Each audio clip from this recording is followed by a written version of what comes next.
Today on CityCast Madison.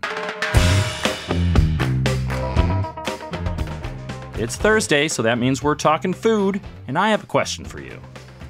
Could you walk out your front door, head to a local park, and bring back ingredients for a gourmet meal? Madison forager Andy Grisovich says not only is that possible, he did it last week. And even though farmers markets are just getting started, he says spring is one of the best times to find local food. Let's find out how he does it.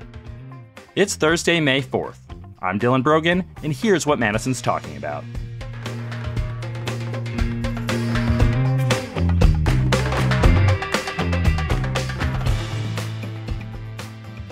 Andy, thank you for joining us today. It's good to be here. Thanks for having me. So been kind of an odd spring, but with foraging, I imagine there's still a lot of great things out there. So what have you been up to in terms of harvesting? It's always, except for maybe September, the best time of year is now. So 2 days ago, I made an almost all wild lunch for over 20 people. You're kidding. Wow. We had an enormous salad with 26 species of plants in it. And you did that all this spring? That's already... Yeah, that was all harvested in one day. And then with the group, those 26 plants, plus some wildflower vinegars that I'd made last year from various plants, and some maple syrup in the dressing, some hickory nut oil. And and then there was simple stinging nettle soup with a stock made from a bunch of plants that are perfect right now, and some dried mushrooms. Wow. And then some latkes or latkes, apparently they're both correct pronunciations, made from wild parsnip with some wild onion and a few sauces, mostly made with stuff that's in season right now. So there's just a ton. It's like before anything shows up at the produce department that's local, or anything shows up at the farmers markets that's local, there's an abundance of like incredibly delicious, incredibly nourishing greens out there. Well, the one that you just said that caught my ear was stinging nettle soup, you said? Oh, yeah. What does that taste like? Nettle is to die for. It's kind of oceanic, so it's got like almost a seaweed aspect to it. It's rich, it's dark, like incredibly flavorful. So like salty? Is that what you mean by ocean? It's got a little bit of salty to it, but it's more like that kind of deep green that you associate with like an ocean plant or something. Like it would go well. I haven't done this yet, but we will in the next couple of weeks make crab cakes and nettle cakes to go on top of each other. Wow. And I think it'll be a perfect pairing. This is all gourmet food. It's astonishing how good it is. But nettles are like gourmet stuff. Well, that sounds like a good pro tip, though. I mean, they're called stinging nettles for a reason. Right. Do you have to wear gloves? A lot of people do. I do it barehanded because it's faster. And you only get stung if you brush your fingers or the back of your hand against the stinging hairs. Oh. So, you figure out where to put your hand so you don't do that, and then just snap off tops of nettles. And pretty easy to do with no sting. I don't mind the sting that much anyway, but it's nothing like a poison ivy rash or something really horrible of that kind. But you can use scissors, you can use gloves. And you must have to cook it in some way. You do have to cook it. Well, you could, if you wanted to eat them raw, you could blend them or dry them. And basically any processing gets rid of the stingers, dismantles them. So we actually put some raw in the salad, just massaged them in the olive oil or hickory nut oil, and that dismantled the sting pretty nicely.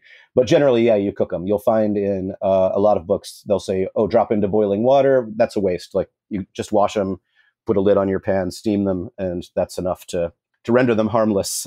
Or in this case, they go into a soup stock and get blended briefly. Wow. Yeah. One of the foraging foods that I feel like is very coveted around town are morels. Oh, yeah. And that you pretty much have to forage for them. So are those around yet? What other wild mushrooms are you on the prowl for? Well, right now, I think we're about a week out for much of anything. I think with the warm weather we're going to get later this week, I think it'll probably be the best, or at least the least bad, morel season in years this year, because we have so much water in the ground. So once the soil warms up to 50 degrees or so, I think they're going to be popping in all their spots. So I'm looking forward to that. I've stopped being obsessed with finding them over the last few years, even though they are about my favorite thing on the planet. I just found myself wandering around desperately looking last year and be like, why am I stressing myself out? I know I'll eat some. Yeah, well, what's the trick though for finding them?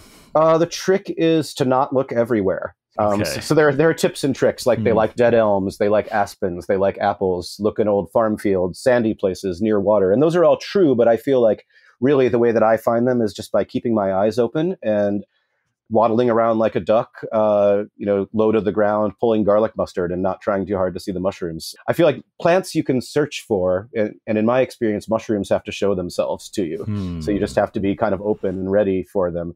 I never find much until I'm giving up and going back to the car, and that's always when I end up being 2 hours late to get home. So morels, and then what'll come up at the same time or come out of logs are pheasant backs, which are often thought of as the morel hunter's consolation prize, also known as dryad's saddle. They are undersung because they get very tough once they get bigger than like a silver dollar or something like that, if anyone remembers the existence of silver dollars. Even then, they're great as a soup stock mushroom, but before that, they're fantastic. Sliced thin and fried until like golden brown. They have a distinct cucumber watermelon rind aroma, and they're everywhere. They're very, very easy to find. So anytime you're out morel hunting, look for the pheasant back, and if you get them young, then you're in for a treat that's not a treat like a morel, but is pretty good.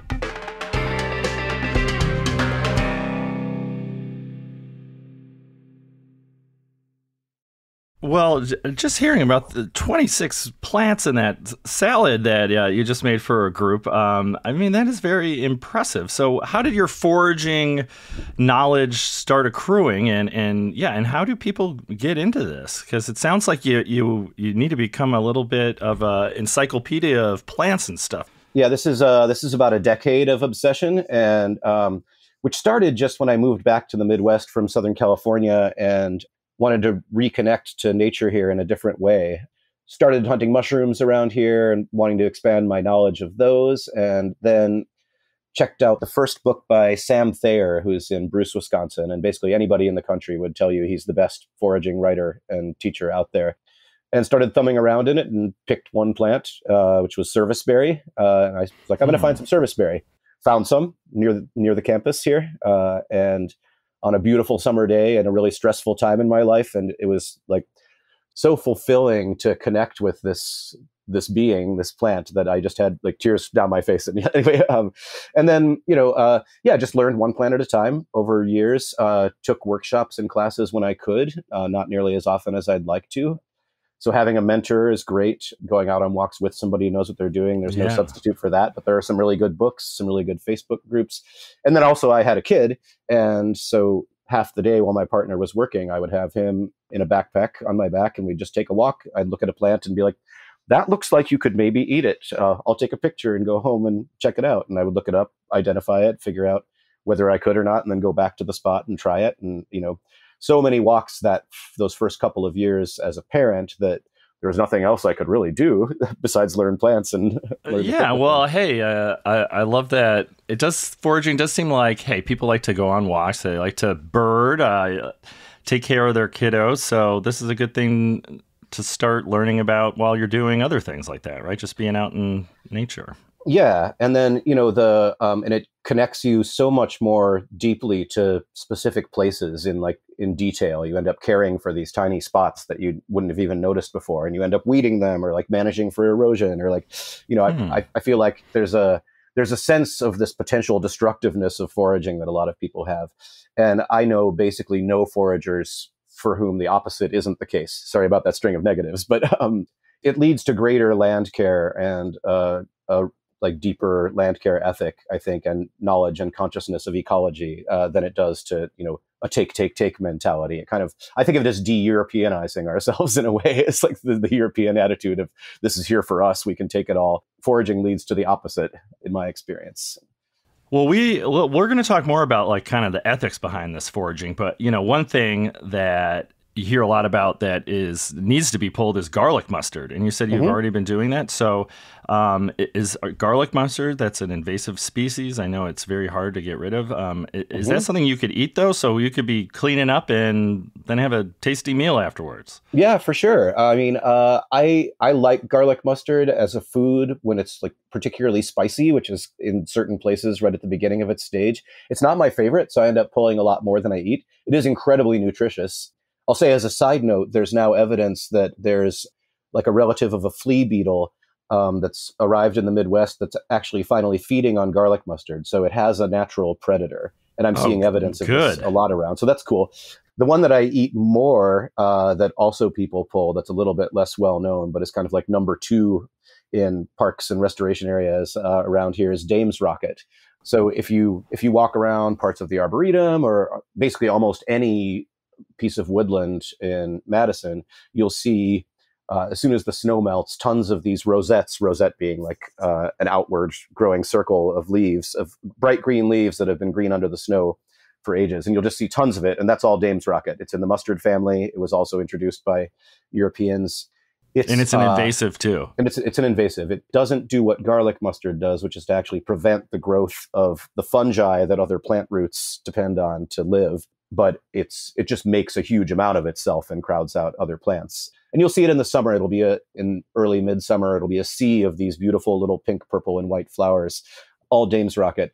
And what do you do with that? Do you just eat the petals or the stems or the leaves and the flower stalks and then the flower petals? They have like a very mildly spicy flavor, no bitterness, a little bit sweet. The greens I pretty much cook. You can eat them raw, but with garlic mustard, if you pull it out of the ground, you're going to get everything dirty. And I'm a spoiled forager. I want to pick everything clean. Like I want it to be like it comes off the produce shelf. I eat this stuff every day. I don't want to bother like washing it 17 times anymore. So it's one reason I don't eat much garlic mustard, because pulling it gets it dirty. Pulling Dame's Rocket, it's a huge sheaf of leaves. You just pull the root out, cut the root off, and you've got this, a half gallon of clean greens in your hand, and you can cook that at home and cook enough to stock your freezer with it if you want wild greens in the winter very easily. It's a nice eating one, and easier to get rid of, I think, probably too. Well, you mentioned you saw those at the Arboretum. Now, good for the Arboretum people, but they can be a little rule heavy, and I'm guessing they don't want you to just pick whatever there. So how do you navigate that in terms of the Arboretum is one thing, but in local parks or any other spot where it's okay to forage? I mean, what's the legality behind this? Right. Good question. Yeah, I don't forage in the Arboretum. I'll say that I pull Dame's Rocket there. But they probably don't mind that. I don't know. I mean, they are really rule heavy. They probably don't want anybody except people who are officially approved to even get rid of an invasive for them. So, you're doing them a favor. So we'll. I think so too. Andy. So, and I do, and I appreciate the ethic, the ethical drive behind their rule-drivenness, if I may think that the rule-drivenness is a little bit over the top. And again, for the reasons that I said before, that I think there's this idea that humans, if they touch nature, destroy it. And that's kind of behind that. To your question, the city parks have no official policy on foraging. So you want to forage in the city parks, just get to know them and figure out if anything's been sprayed over the last X number of years, whatever is the number of years you feel comfortable interacting with the plant in a spot that's had some herbicide applied to it. For me, that's like 5 years. I don't want to pick from any ground with herbicide on it, within 5 years of the time that I've seen that happen. Okay, so that's another concern about foraging is how do you know when those pesticides have been applied and when they haven't been? You don't until you get to know a spot, or you know a spot well enough to know, like, for example, one of the county parks that I frequently forage at. I actually am not sure if I'm technically allowed to do it there, but I've done it in front of park rangers for years, numerous times. So some people will look the other way. Like that county park I know is like a relatively neglected one, or has generally been, which means they're not trying to do a whole bunch of restoration work or get rid of too many invasives. And that means no spray in most parts of the park. But there are a couple spots that I know have been sprayed, and I just don't gather anything from those places. And I know that because I've been there over and over and over again. Neighborhoods, if you know your neighborhood, there will be little easements, there will be side of the bike path, there might be spots that they've sprayed for something, but if you're on the bike path all the time, you see the signs when they're posted. They're legally obligated to post signs for at least the first couple of days after an herbicide application, and then you just eventually start to get a sense of like, well, this is way off trail in a place that's not being managed much, so there's no way that anybody has done anything here. Yeah, it's just knowledge and experience, really. Legality-wise, the county parks vary, and the state parks have pretty stringent rules about what you can take and what you can't. And they allow for mushrooms, fruits, invasive plants, and a couple of other things. So there's There's plenty in some of the state parks as well. But part of this too is like, okay, like wild ramps, I know. Those are a tasty treat, but they're easily over harvested too. So part of foraging is, really being a good steward of the land, right? Yeah, for sure. And ramps are a nice example. So when I do my walks, my initial address of sustainability starts by pointing out that most of like those 26 species of plants we had in the salad, 24 of them you would consider weedy, meaning like they can take a really heavy harvest. They could probably take heavy repeated harvests in the same season, though I don't do that. You would have to try to eradicate them by uprooting them or treating them really roughly or by spraying them. Ramps are an exception. So are a number of other plants that I forage for. Ramps develop slowly, reproduce slowly, quicker than a lot of people think by bulb division under the ground, and then slowly by seed. On the other hand, there's a lot of ramp shaming that goes around. So if you're on the Facebook... Ramp shaming? What is that? Well, if you're on the Facebook foraging groups, which are fantastic in general at this time of year, you'll see anytime anybody has dug up ramp bulbs, unless it's on their own private land, people will pretty much jump down their throats and say, no, just take one leaf from each plant. You're killing the plant population, etc. And that is ecologically ignorant. It's actually the case that it depends on the plant population. So I have, maybe 15 clumps of ramps growing in my backyard. I don't eat them. Or I might, I let the kids nibble a leaf or something. On the other hand, I have a friend with private land where there's a football field of dense clusters of ramps. And if you just let them go and don't dig any out, they're going to choke themselves out and the population will dwindle. So you actually need to dig some bulbs out from the center of a dense clump. And what you do is you take the biggest ones and take those home to eat, and you take the smallest ones, you move them out to the edges of the cluster and help spread out the population and make some room for the ones in the spot that you dug to reproduce. It's the same with a plant called trout lily that is a beautiful spring ephemeral. If you have a really, really dense, huge cluster of trout lilies, they actually need to be dug. And then the same thing. Grizzly bears used to do this to a relative of that plant in the West when there were more grizzly bears. They would just dig and dig, and they would throw them around, spreading them out and thin them so that they could actually reproduce it efficiently. And, we do this in gardens. We do this in our homes. Like we prune, we thin, why would it be any different for wild plants? Well, we'll see how the foraging community receives this, Andy. I think you're going out on a limb here, but it does seem like there's a good and a bad way to do a lot of this foraging is what I'm hearing. Is there any particular spots that around Madison that you think would be good to start learning this craft?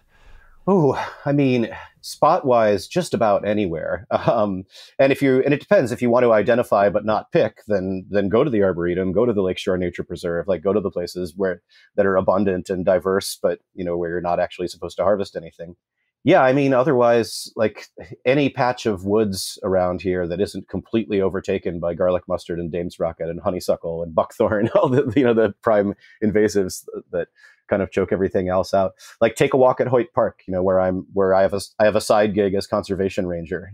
It's a city park. You can nibble things there. There's a lot of work done to restore stuff, so treat it gently. I don't want to advertise that people should go and do a mega harvest of anything there, but you could learn a lot of plants. You could taste a lot of things. You eat a leaf of something once you've got it. Well, you've mentioned a lot of weeds in that. So there's lamb's quarters and dandelion and stuff. And is it purslane or purslane? Purslane. Do those actually taste good? Do you have to do anything to make them taste good? Well, some of them, yeah. Lamb's quarters, you don't have to do anything to make them taste good. I don't like to eat them raw. They do to your teeth what raw spinach does to your teeth, make them feel kind of chalky sometimes. But they're basically spinach, a fantastic, delicate baby spinach, really mild. Purslane is delicious, has a lemony flavor, a really nice, light crunch. And you can eat that raw, you can stir fry it, you can pickle it. Dandelion can be bitter. You can learn how to find less bitter dandelion. And but also, don't be afraid to cook your greens. You just boil it for a little bit and then fry it. Or if you're from Greece or the Middle East or Italy, you just fry it in a pan and you drown it in exceptionally good olive oil with a little bit of garlic. And there's much more to that flavor than that bitterness that we can associate with dandelions sometimes. So you lead foraging walks, and I think that'd be a great way for somebody to get into this. So Sure. You'll be leading this this full day event this Saturday at Lake Farm County Park. What do folks learn on these walks? The one this weekend is a combination of a foraging walk and a fire by friction workshop. So people will learn how to harvest materials to make a bow drill fire by friction kit. And that'll be led largely by my partner in organizing this, Alex Britzius, from this group Wild Harvest Nature Connection, which does fantastic work. Then we'll walk around and we'll meet a ton of plants. I bet we'll meet 45 plants. And how you doing, plant? Okay. Yeah, exactly. Nice to meet you. Shake your hand unless you're stinging metal, and maybe just even clip it and then boil it up. And right, exactly. Okay. And yeah, so we'll take a walk. Probably over the course of a couple of hours, we will cover at most a quarter of a mile, and because there's so much to encounter and learn there. And we'll talk about plant ecology. We'll talk about flavors. We'll talk about culinary uses. We'll talk about how these things got there. Yeah, what happens if you interact with them in particular ways. Tell as many plant stories as possible on those walks. Yeah, and then we'll make a meal together, and we'll have that. People will be working on their fire making, and other people will be helping cook, and we'll have a 3 or 4 course wild food meal at the end of it. Andy Grisovich, thank you for joining me today. Thank you so much, Dylan.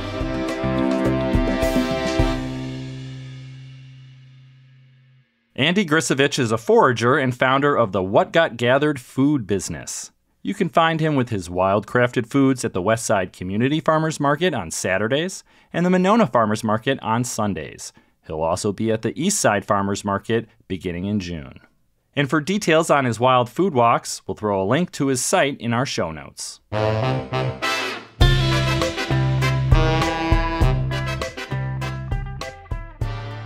And here's what else Madison's talking about. Since we'll all be out and about looking for weeds to make into salads, why not check out the annual Spring Fest at the Warner Park Community Recreation Center? That's happening on the north side this Saturday, May 6th. 80 vendors from around the Midwest will be selling arts and crafts. And before that, it's Gallery Night this Friday, May 5th. Dozens of venues around Madison are opening their doors from 5 to 9 p.m. to show off the work of local artists.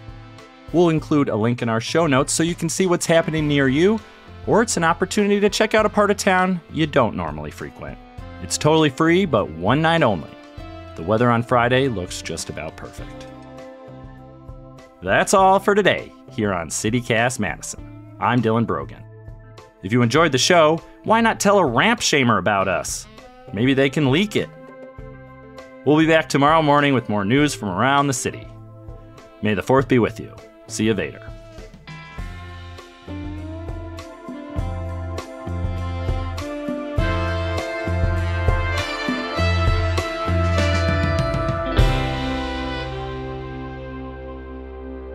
What's Edward Snowden's favorite vegetable? A leek. Womp, womp, womp, womp.